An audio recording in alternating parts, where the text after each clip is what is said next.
예, 우리 지난 시간에 씨 뿌리는 자의 비유를 이렇게 말씀으로 들었는데요.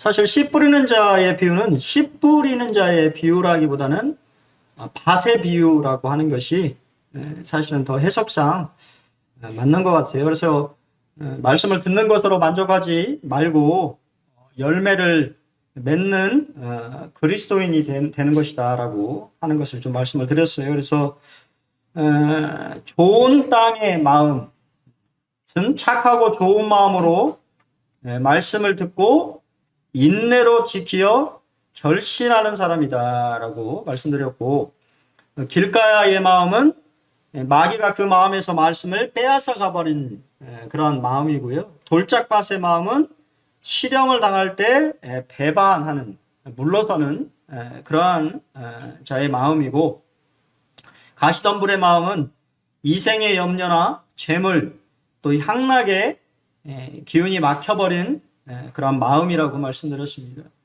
오늘 여러분의 마음이 좋은 땅의 마음으로 하나님의 말씀을 듣게 되기를 원합니다. 그래서 여러분의 마음속에 하나님의 마음의 그러한 열매들이 풍성하게 맺히기를 원합니다. 등불의 이제 비유인데요. 갑자기 씨 뿌리는 자의 비유와 연달아서 예수님은 등불의 비유를 이렇게 말씀하셨어요. 그래서 이제 사실은 등불의 비유는 해석하기가 상당히 좀 어렵습니다. 왜냐하면 예수님이 해석을 안 해주셨어요. 씨 뿌리는 자의 비유는 제자들이 씨 뿌리는 자의 비유를 듣고 그 해석을 물어서 그 말씀이 무엇인지에 대해서 정확하게 예수님이 말씀해 주셨는데, 등불의 비유는 예수님의 이 정확한 해석이 없어요. 그러다 보니까 조금 이제 이 씨 뿌리는 자의 비유와의 어떤 연관성, 또 그 말씀의 정확한 의미, 이런 부분들이 상당히 해석하기는 쉽지 않은 부분입니다. 어떻게 됐든 간에 비유라고 하는 것은 곁에 던진다라고 하는 뜻을 가지고 있습니다. 그 의미는 이미 가르친 진리를 곁에 비유를 던져서 쉽게 가르치는 것을 말하는 것이고요. 친숙한 비유를 사용해서 더욱 잘 진리를 깨달을 수 있도록 빛을 던져주는 것을 의미합니다. 우리가 이제 말씀을 좀 오해하시면 비유의 의미가 이 감추는 것으로 생각할 수 있는데, 원래 이 비유라고 하는 것은 듣고자 하는 사람에게는 더욱 쉽게 깨달을 수 있고 더 빛을 받을 수 있도록 하는 것이 비유의 의미입니다. 하지만 듣고자 하지 않는 사람에게는 별 의미가 없는 얘기다라고 하는 것이죠. 비유로 설명을 해도. 이 등불의 비유는 이렇게 나눠볼 수 있는데요. 16절은 비유 자체인데, 먼저는 우리가 다 뭐든지 비유는 그림 언어로 시작합니다. 우리가 잘 알고 있는, 익히 잘 알고 있는 그러한 그림들을 사용해서 그 의미를 우리에게 말해주고 있고, 그것은 거울과 같아요. 이 비유를 통해서 우리 자신의 이 모습을 들여다볼 수가 있다라고 하는 것이고, 그리고 이제 그 비유의 원리가 무엇인가에 대해서 설명을 해주고, 나머지 이제 18절에서는 그럼 그것을 어떻게 적용할 것인가에 대해서 우리에게 말해줍니다. 비유는 여러분 자신을 비춰주는 거울이에요. 오늘 아침도 아마 거울을 보시고 오셨을 텐데요. 사람들은 일반적으로 그 거울 속에 비춰지는 자신의 모습을 좋아하지 않습니다. 그런가요? 오늘 어떤지 모르겠습니다만, 하나님의 말씀에 이 비유라고 하는 것을 통해서 별로 이렇게 썩 달가워하지 않는다라고 하는 것이죠. 비유는 이제 그림 언어라고 말씀드렸어요. 우리 지금 형광등 세대죠. 뭐 그냥 키면 되는 그런 이 세대에 살고 있는 우리하고는 좀 거리감이 있지만, 옛날 예수님 당시에 팔레스타인 지역은 등불을 켜서 빛을 비추는, 요즘은 이제 많이 이제 그런 경우는 없어요. 우리나라는 선진국이다 보니까 전기가 뭐 갑자기 막 저녁에 정전이 돼가지고 막 촛불을 찾아가지고 촛불을 켜는, 우리 하윤이 그런 적 있어요? 정전이 돼가지고 촛불을 막 찾아가지고 촛불을 켜는 예, 참 좋은 시대에 살고 있는데 그게 또 좋은 것만은 또 아닌 것 같아요. 왜냐하면 그런 경험이 있어야 어둡다라고 하는 것들도 알고 이 촛불이나 빛의 어떤 이 소중함이라든가 그런 역할들도 우리가 좀 쉽게 깨달을 수 있는데 그런 경험 자체가 없잖아요. 너무 뭐 이제 쉽게 빛을 접하는 우리가 이제 이렇게 등불을 켜는 이유는 왜 등불을 켭니까? 어두움을 내쫓고 빛을 비치게 하려는 목적이죠.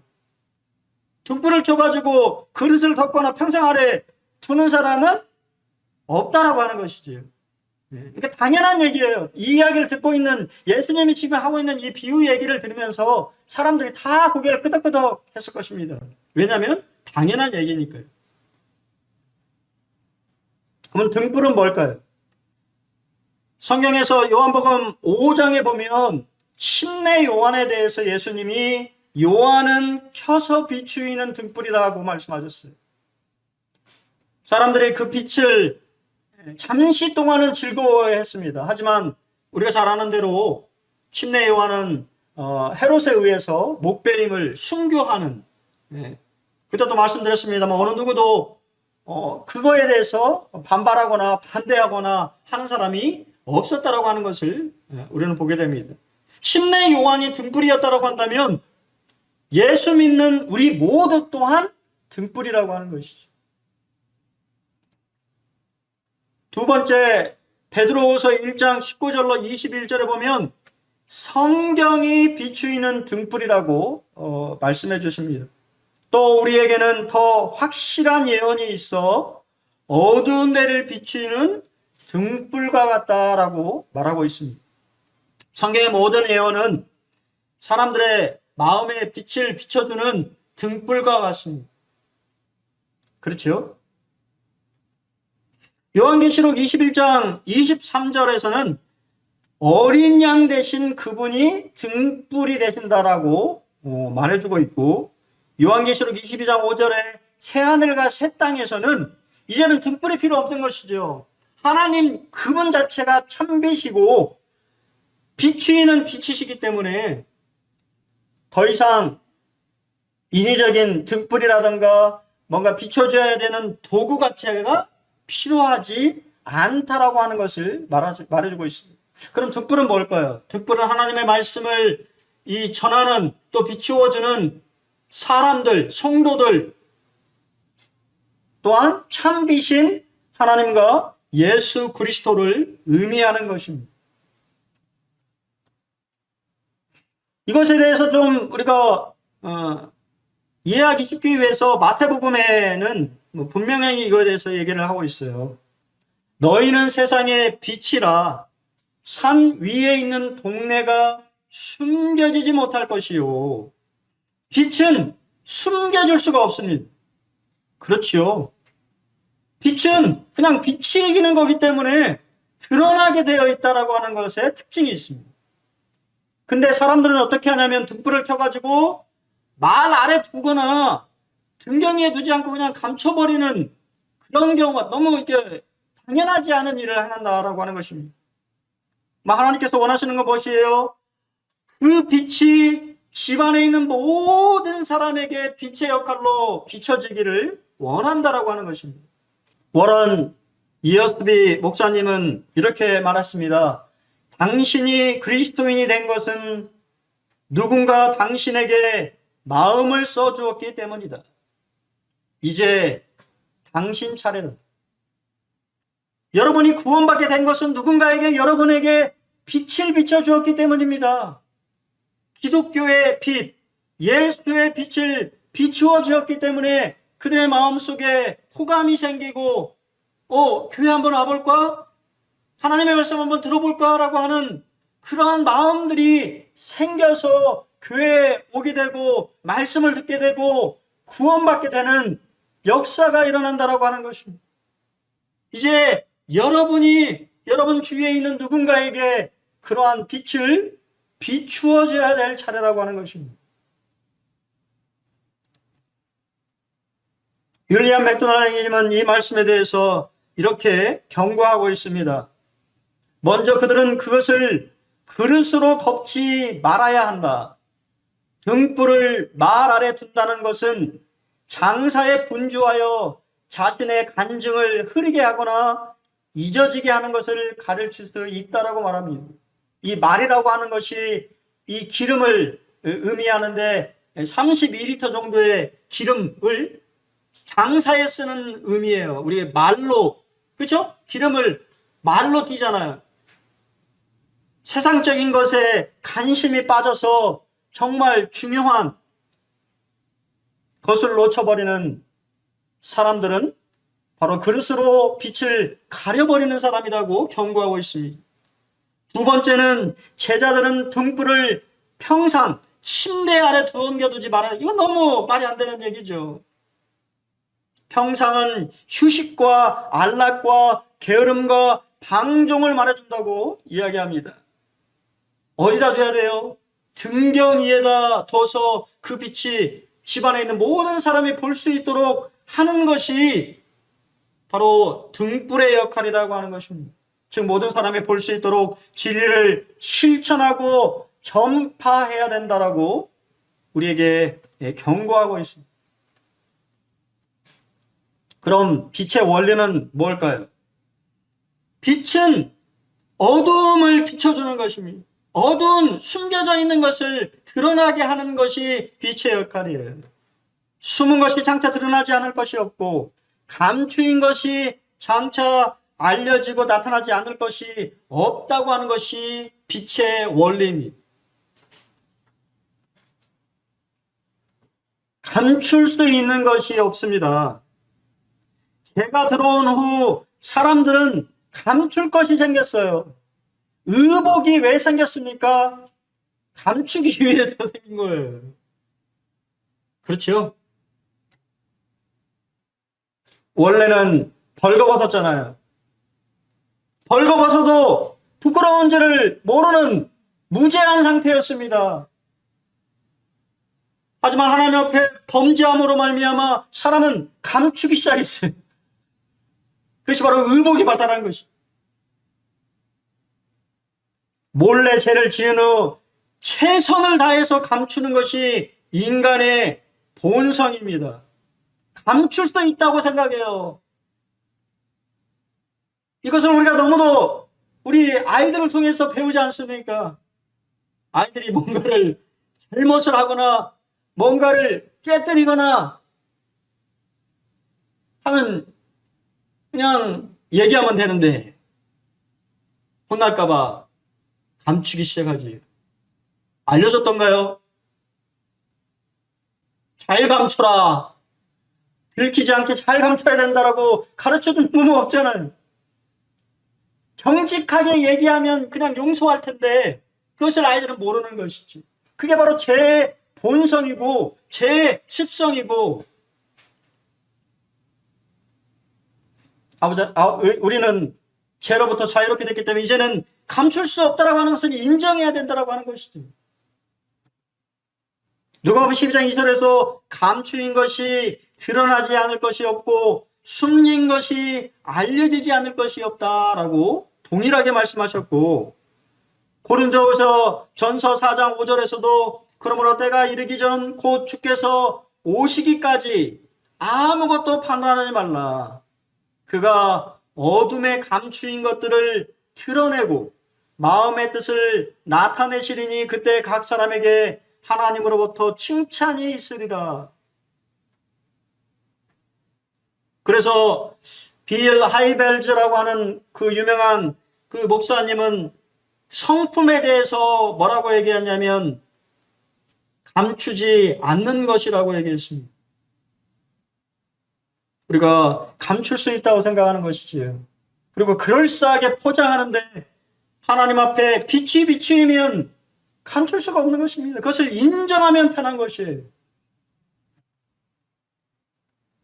오스왈드 챔버스는 이렇게 우리에게 말해줍니다. 실제로 하나님 앞에서의 삶이란 하나님을 경외하는 가운데 주님의 무한하신 사랑을 기억하며 모든 선행과 죄악을 심판하실 주의 심판을 의식하면서 하나님 앞에 부끄럽지 않은 삶을 사는 것이다.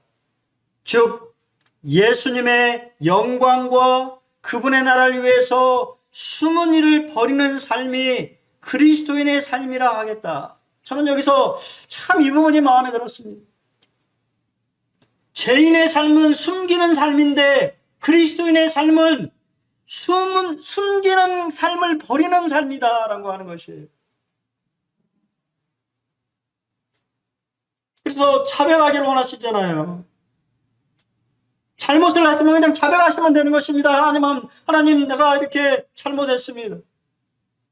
드러내면 거기에 자유함과 회복의 기쁨이 있는데 옛생활은 감추려고 하고 드러내지 않으려고 하는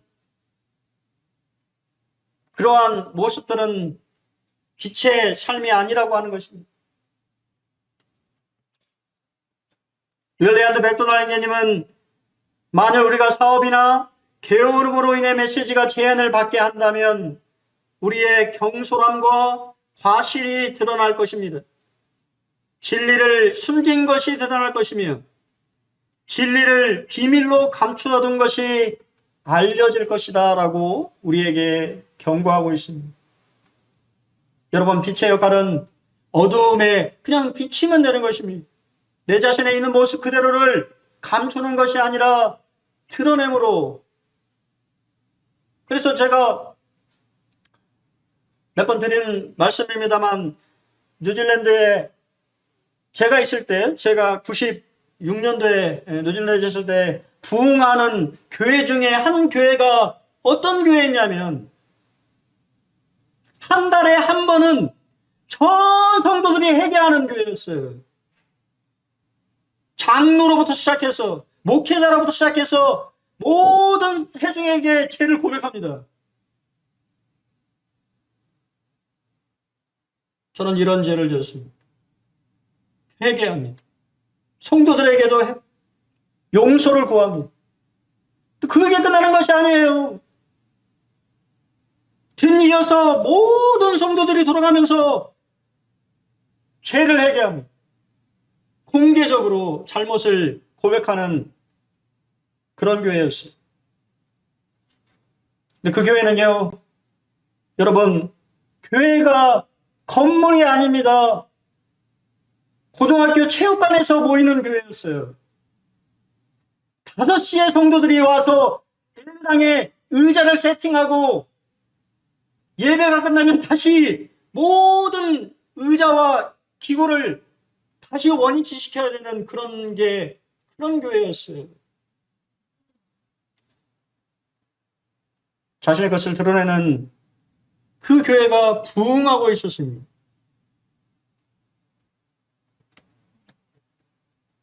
그럼 어떻게 적용해야 될까요?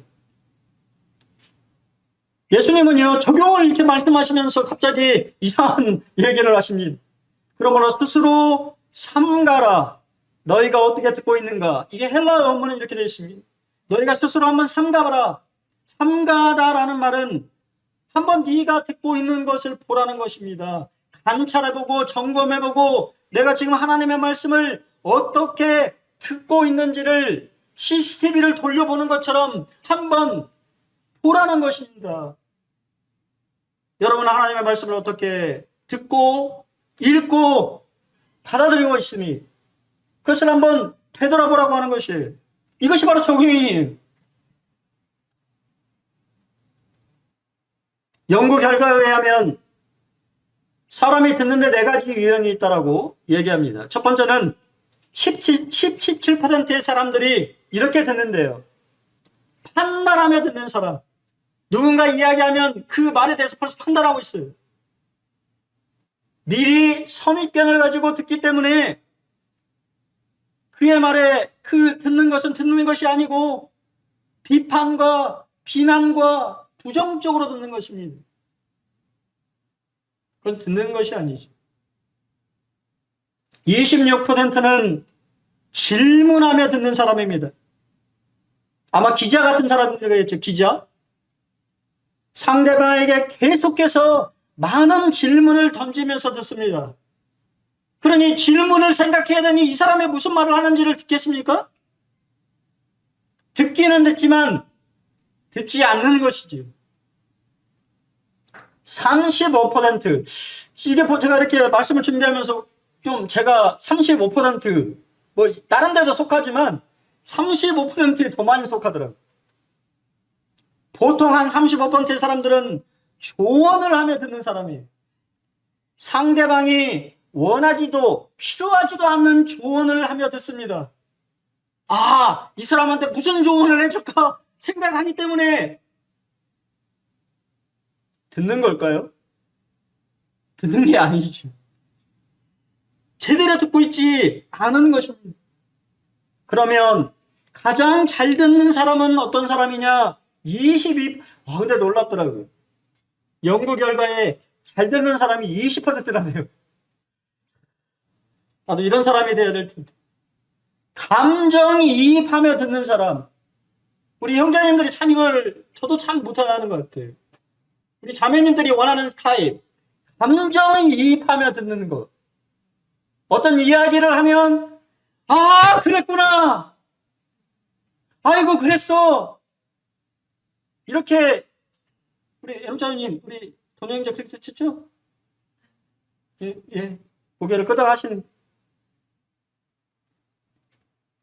근데 저는 보니까 들으면서 저희 자매에게는 조언을, 뭐 이렇게 조언을, 아니야, 그렇게 해서는 안 돼. 이렇게 해야 돼.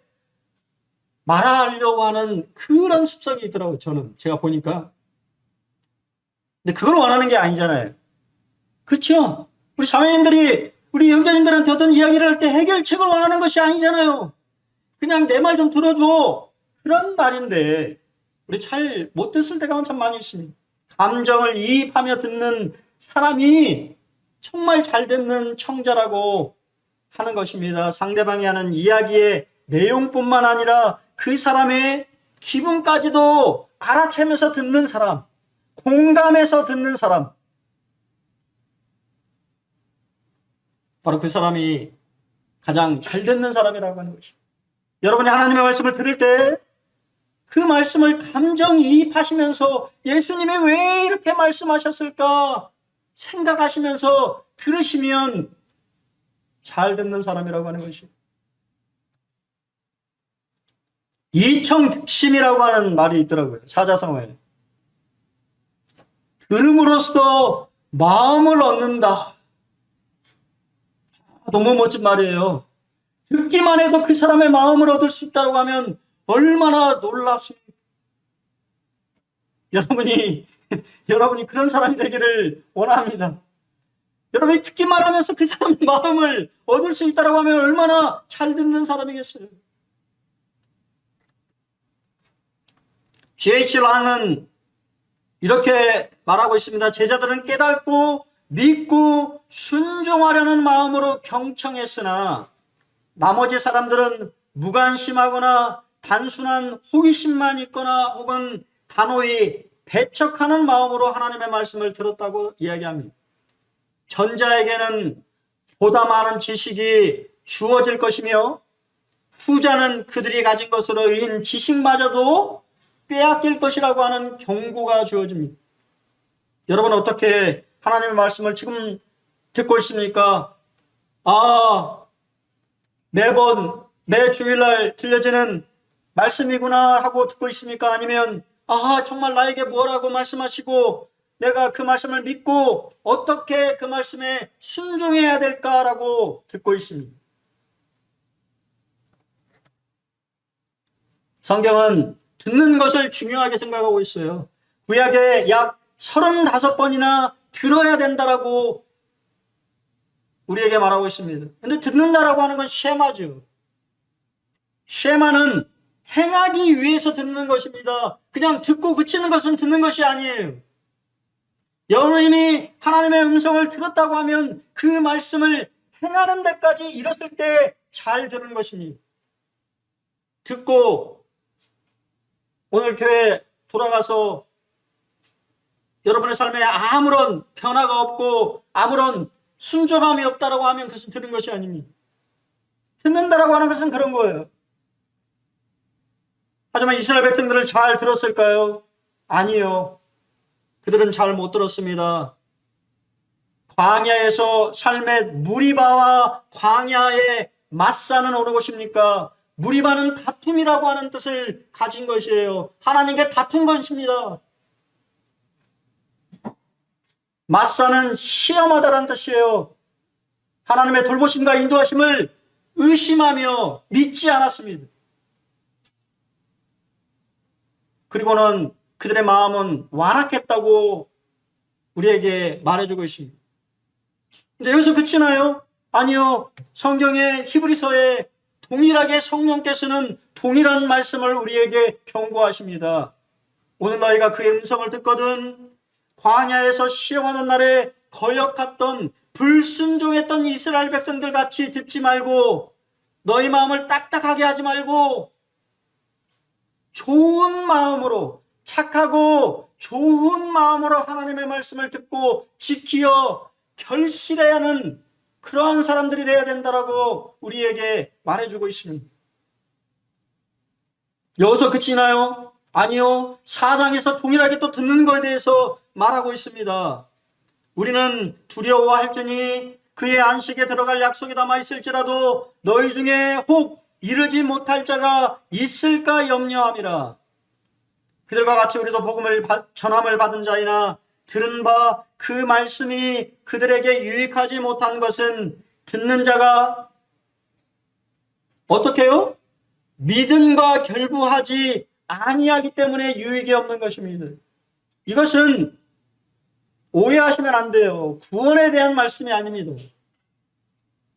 여러분의 구원이 떠내려간다라고 하는 것이 아닙니다.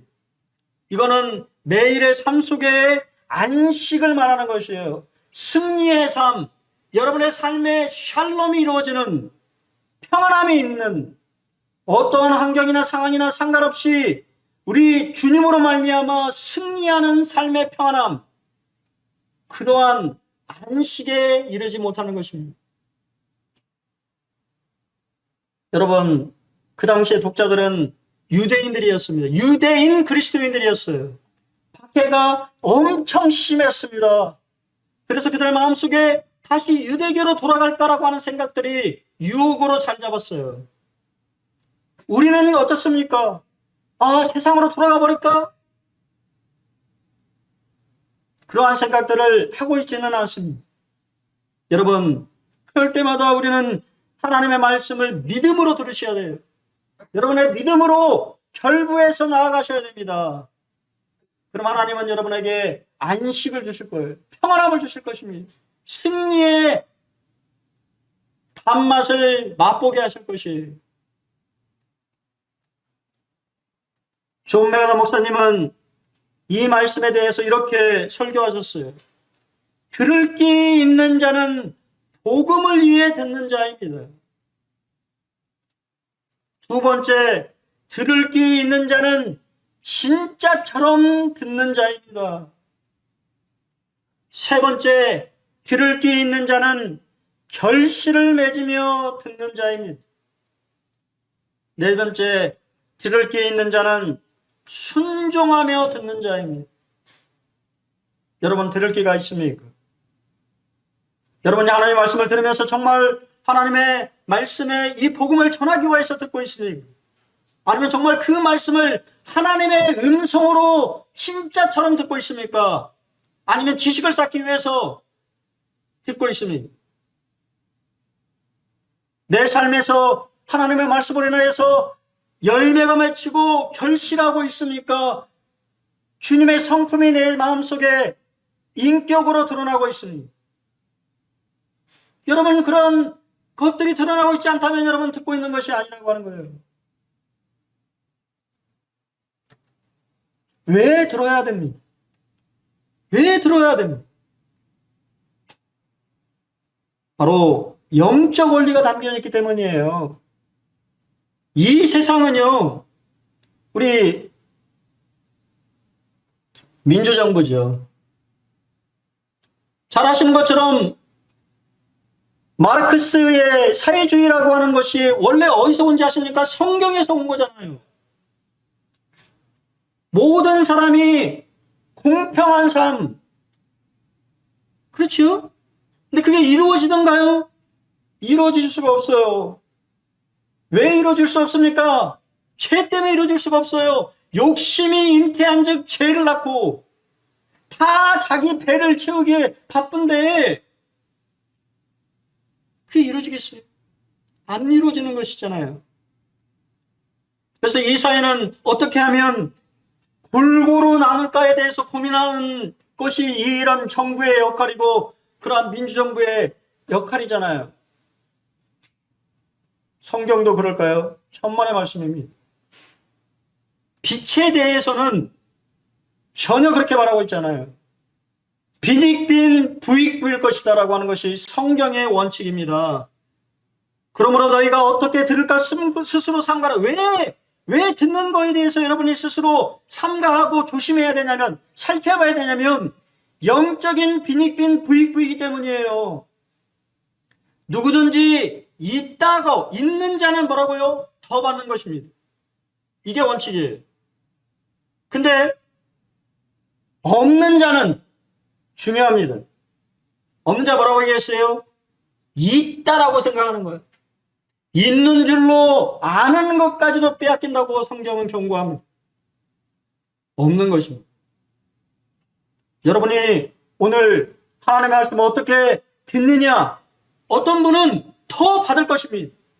더 성령의 조명과 성령의 감동하심으로 하나님의 말씀에 더 깊은 부분과 더 깊은 것들을 받게 되는 분이 있는가 하면, 어떤 분은 아무것도 얻어가게 없는 자가 되는 것입니다. 하영조 목사님이 이 말씀에 대해서 있는 사람은 더 있을 것입니다. 이 말은 믿음이 있는 사람은 더 있을 것이라는 말입니다. 비전이 있는 사람은 더 있을 것입니다. 성령 충만한 사람은 더 성령 충만하게 될 것이다라고 말해주고 있습니다. 골고루 나누는 것이 아니에요. 물질은 분명히 사도행전의 물질이나 구제나 이런 것은 분분히 나누는 것이 성경적입니다. 하지만 영적 진리의 빛은 빈익빈 비익부예요. 더 빛을 받는 사람이 더 깊은 데로 나아가고 더 주님 가까이 진리 가운데로 나아가는 것입니다. 헤토멜리는 들은 자들에게 주어진 지시사항에 대해서 우리의 세 가지를 말해주고 있어요. 은사를 받은 자들 다 은사를 받았습니다. 그대로 섬겨야 한다는 거예요. 곧 말씀으로 유익을 얻었고, 그래서 남들에게도 그런 유익을 끼쳐야 된다고 하는 것입니다. 당신의 창조주는 당신에게 당신의 재능을 묻어두게 하기 위해서가 아니라 장사를 하도록 하기 위해서 주셨다고 하는 것입니다. 세 번째, 은사를 가지고 선행을 행하는 자는 더 많이 가지게 될 것이며, 자기 재능을 묻어두는 자는 그것을 잃게 될 것이라고 하는 것이에요. 여러분, 어떤 말씀을 잘 생각해 보십시오. 어떤 말씀을 들었는데요, 여러분이 그 말씀을 계속 되새김질하지 않으면요, 시간이 지나면 다 잊어버립니다. 그리고 그때 들었던 말씀들, 그때 깨달았던 말씀들 기억나던가요? 아니요, 다 사라져버립니다. 언제 내가 그런 말씀 들었지? 하지만 그 말씀을 계속 되새기며 묵상하는 분들은 더 깊은 깨달음 속으로 들어가는 것을 보게 되는 거예요. 이것이 바로 영적인 빈익빈 부익부입니다. 제이 애덤스는 하나님의 말씀을 잘 듣기 위해서 실제적인 권면을 해주고 있어요. 첫 번째, 충분한 잠을 주무셔야 돼요. 특별히 토요일 밤은 늦잠을 주무시면 안 됩니다. 늦게 주무시면 안 돼요. 조는 것은 설교자의 탓만은 아닙니다. 내 몸을 잘 관리하지 않기 때문에, 피곤하기 때문에 졸린 것입니다. 두 번째, 지각하지 않는 것입니다. 우리 모임 분들은 지각하신 분들은 없잖아요. 세 번째, 충분한 아침 식사를 하셔야 돼요. 빈속은 짜증과 조바심을 유발할 수 있습니다. 저는 참 그러더라고요. 그래서 제가 저희 아이들 아침을 꼭 먹입니다. 네 번째, 예습하는 것입니다. 해당 본문을 여러 번역본으로 읽어보고 미리 공부한다면 얼마나 유익하겠습니까? 다섯 번째는 기도해 주는 거예요. 설교자와 해중과 또 말씀을 듣고 있는 자기 자신을 위해서 기도하는 것입니다. 여러분, 말씀 듣기 전에 기도하셨습니까? 사회자가 아니라 내 스스로가 주님, 오늘 나에게 말씀하소서라고 하는 기도를 하셨습니다. 여섯 번째는 규칙성입니다. 들쭉날쭉하게 출석하는 것은 불순종이고 강해나 연속 설교를 제대로 들을 수 없게 되는 것이죠. 일곱 번째, 주의는 토요일 밤 또는 주일 아침 하나님께서 주실 메시지를 받을 마음을 준비하는 일보다 교회 갈 때 무엇을 입을까 고민하는 것은 얼마나 큰 비극인지 모르겠습니다. 우리 스스로도 준비해야 된다고 하는 것입니다. 하나님의 말씀을 받을 준비를 해야 된다고 하는 것입니다. 두 번째, 시간이 많이 됐네요. 두 번째, 예수의 모친과 형제들의 방문의 이 사건을 통해서는 무엇을 우리에게 말해주고 있냐면 들은 말씀에 순종해야 된다고 하는 것이에요. 왜 예수님을 찾아왔을까요? 우리 본문에는 그 내용이 없습니다만 마가복음판에는 그 내용이 언급되어 있어요. 예수님의 인기가 하늘 높이 치솟게 되자 종교 지도자들은 예수를 죽일 음모를 꾸밉니다. 그리고는 당연히 음모를 꾸미니까 예수님에 대해서 안 좋은 소문을 퍼뜨리기 시작했어요. 그게 뭐냐면 예수가 바알세불을 지폈다. 귀신의 왕의 힘을 빌어서 이러한 기적들을 행하고 있다고 하는 이야기를 행합니다. 그리고 예수님의 행동 또한 이상합니다. 아마 지금 같은 시대 같으면 예수님의 행동이 여러분 이상하게 생각할 거예요. 왜냐하면 예수님은 식사도 안 하시고 일만 하셨어요. 요즘 말로 하면 워커홀릭입니다. 여러분 어떻게 했어요? 밥도 안 먹고 사람들에게 말씀을 전하시고 병자를 치유하고 그러면서 무슨 소문이 들었냐면 미쳤다라고 하는 소문이 들은 것입니다. 예수가 미쳤어. 미친 게 분명해. 가족들도 미쳤다고 생각한 거예요. 그래서 사랑하는 예수 미쳤으니까 좀 데려가서 쉬게 하려고 찾아온 것입니다. 우리 잘 아는 것처럼 그 당시까지 예수의 가족들은 예수님을 믿지 않았잖아요. 그들은 하나님의 말씀을 듣기 위해서 온 것이 아닙니다. 예수님이 미쳤기 때문에 예수님을 데려오려고 하는 그런 마음으로 온 것이에요. 이러한 상황에 예수님은 이렇게 말씀하셨어요. 참 이 말이 너무도 좋아서 그대로 따왔어요. 유진 피터슨의 메시지 성경에 보면 이 부분에 대해서 뭐라고 얘기하냐면 순종이 피보다 진하다 라고 번역했습니다. 너무 멋있는 표현이에요. 순종하고 있는 하나님의 말씀을 듣기 위해서 이 앞에 가까이에 모여서 그 말씀을 듣고 순종하고 있는 사람들이 저 밖에서 딸을 잡으러 온 어머니나 형제자매보다 더 귀하다라고 하는 것입니다. 그러면서 주님이 이렇게 말씀하시죠. 곧 내 가족은, 내 새로운 가족은 곧 하나님의 말씀을 듣고 순종하는 이 사람들이 바로 내 가족이다라고 엄청난 말씀을 선포하셨습니다. 마가복음에서는 하나님의 뜻에 대해서 더 중점을 두고 있어요. 순종이 피보다 진합니다. 하나님의 말씀에 순종하는 사람이 혈육의 관계보다도 더 중하다라고 하는 것이에요. 야고보는 우리에게 이거에 대해서 잘 말하고 있지요. 너희가 말씀을 행하는 자가 되고 듣기만 하여 자신을 속이는 자가 되지 말라. 누구든지 말씀을 듣고 행하지 아니하면 그는 거울로 자기의 생긴 얼굴을 보는 것 하나가 같아서 제 자신을 보고 가서 그 모습이 어떠했는지를 곧 잊어버리거니와 자유롭게 하는 온전한 율법을 들여다보고 있는 자는 듣고 잊어버리는 자가 아니요 뭐라고요? 실천하는 자다. 이 사람은 그 행하는 일로 복을 받을 것이다 라고 약속하고 있습니다.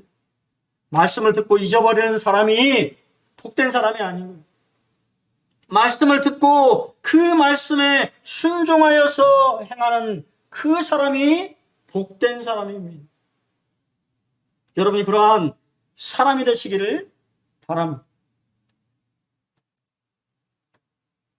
워런 위어스비는 이렇게 말을 했습니다. 우리가 설교자들을 통해서 하나님의 말씀을 듣고 기록하고 성경의 밑줄을 긋는 사람이기 때문에 우리 스스로가 영적인 사람이라고 생각하기 쉽다. 하지만 우리가 배운 말씀을 삶에서 살아내지 못한다면 우리는 단지 우리 자신을 속이는 것에 불과합니다. 여러분, 속이는 자가 되지 않기를 바랍니다. 하나님의 말씀을 듣고 순종하는 사람이 되시기 바랍니다. 하나님은 그러한 분들에게 더 많은 빛을 비춰줄 것입니다. 말씀을 정리하겠습니다. 오늘 이 두 가지 비유를 통해서 우리에게 말씀하고자 하는 것은 등불의 역할은 빛을 비추는 것이라고 하는 거예요. 그리고 그 빛을 더 비추기 위해서는 그 찬 빛에 더 가까이 가야 됩니다. 나에겐 빛이 없어요. 우리 주님께 더 가까이 나아가는 자만이 더 많은 빛을 비칠 수가 있어요. 두 번째는 여러분이 매일 오늘뿐만 아니라 매일의 삶 속에서 하나님의 말씀을 어떻게 듣고 있는지를 한번 살펴보십시오.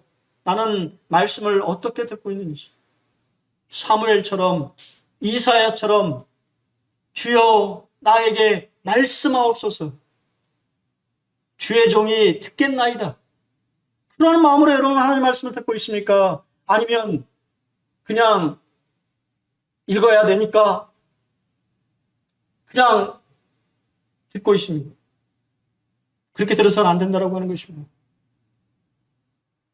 여러분이 주의 집중해서 듣게 됐을 때, 또 착하고 좋은 마음으로 듣게 됐을 때 여러분의 마음속에 하나님이 더 많은 빛을 비추어 주실 것입니다.